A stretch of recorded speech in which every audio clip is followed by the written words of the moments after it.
Autoridades regionais disseram que os ataques russos em toda a Ucrânia nas últimas 24 horas resultaram na morte de pelo menos 11 pessoas e no ferimento de outras 90.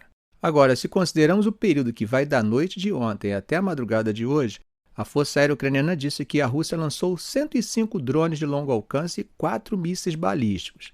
Bom, eles falaram que as defesas deles conseguiram interceptar 96 dos drones lançados e que os 4 mísseis e 6 drones teriam atingido 6 locais.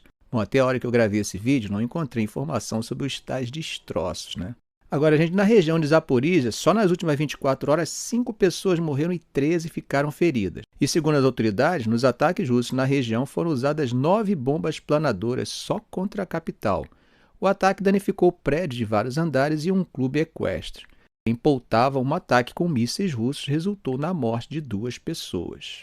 Agora, gente, vamos para o outro lado da força, né? Porque Zelensky falou hoje que o exército ucraniano atacou alvos militares e energéticos nos 2 lados da ponte da Crimeia. Bom, veja o que ele disse em uma publicação no Telegram.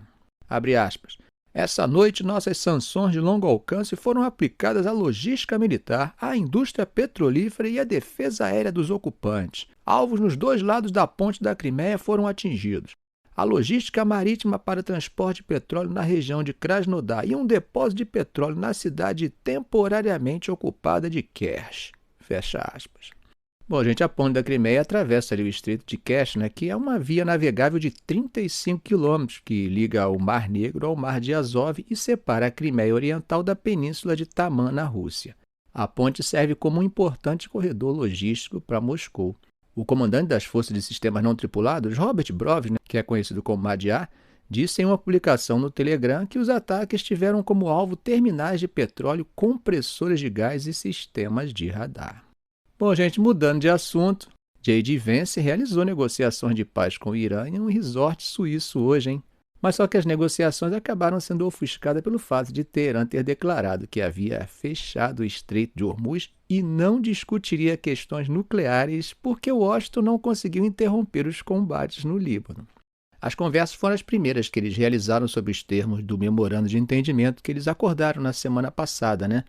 E que prevê a reabertura do Estreito e o fim de todas as hostilidades, inclusive no Líbano, que o aliado dos Estados Unidos, Israel, invadiu em março. Mas com poucos sinais dos fins dos combates ali, o Irã disse no sábado que voltou a fechar o estreito, que, como vimos, tem a capacidade de interromper o fornecimento global de energia.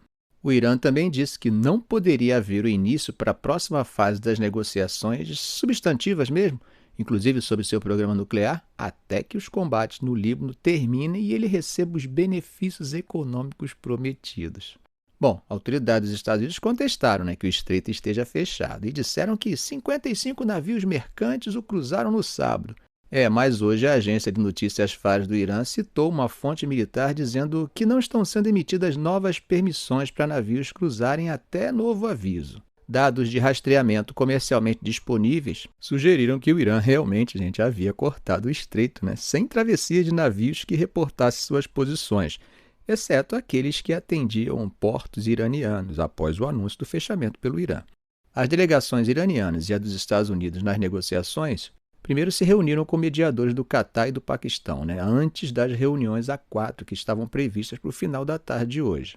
J.D. Vance apareceu brevemente na frente da imprensa, enquanto Steve Witkoff e o Jared Kushner se encontraram com o vice-ministro paquistanês Shehbaz Sharif e o chefe do exército paquistanês, o marechal de campo Asim Munir. Bom, como costuma acontecer com grandes acontecimentos assim, que podem afetar a economia global durante a guerra, o anúncio de que o estreito foi novamente fechado ocorreu no fim de semana com os mercados fechados, o que acaba dificultando a avaliação do impacto. Só vamos ver amanhã. O memorando prevê 60 dias de negociações sobre questões como a contenção do programa nuclear iraniano em troca do levantamento das sanções internacionais. Rafael Grossi, que é o chefe da Agência Internacional de Energia Atômica e que provavelmente vai ser chamado para verificar qualquer acordo nuclear, também estava na Suíça para as negociações. Bom, mesmo antes do início das negociações, o Irã espera receber benefícios econômicos, como a isenção de sanções e o descongelamento dos ativos bloqueados.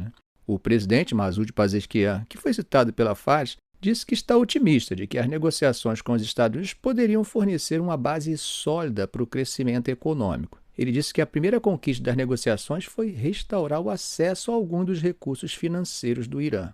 Bom, antes de sair, o J.D. Vance disse o seguinte aos repórteres, abre aspas, acho que, esperançosamente, vamos avançar na questão do cessar-fogo no Líbano, fecha aspas. Agora, meus amigos, o impasse no Líbano tem criado uma situação difícil para o Trump, né? Uma verdadeira sinuca de bico, como comentamos no vídeo de ontem. Depois de pressionar Netanyahu, parece que Trump resolveu mudar o foco para o Irã. E eu não sei se isso muda muita coisa, porque esse impasse acaba fortalecendo o Teherã. É que ele ameaçou hoje reiniciar a guerra com o Irã. E o argumento não foi sobre o fechamento de Hormuz, que foi o que o Irã fez, né? Mas foi responsabilizar o Irã da mesma forma que o Irã responsabilizou ele ao fechar o estreito. Se o Irã colocou a culpa em Trump por Israel quebrar o cessar-fogo no Líbano, Trump tratou de responsabilizar Teherã pelo Hezbollah quebrar esse cessar-fogo. Veja o que ele disse em sua publicação na Truth Social. Abre aspas. O Irã deve imediatamente impedir que seus proxies, que são bem pagos no Líbano, causem problemas. Se não o fizerem, vamos atacar o Irã muito forte novamente, assim como fizemos na semana passada, só que com mais força. Fecha aspas. Bom, as ameaças, que por mais que seus resultados sejam zero, fazem parte da retórica de negociação de Trump, né? E elas não param. O Irã já cansou de alertar que essa estratégia não teria efeito com eles.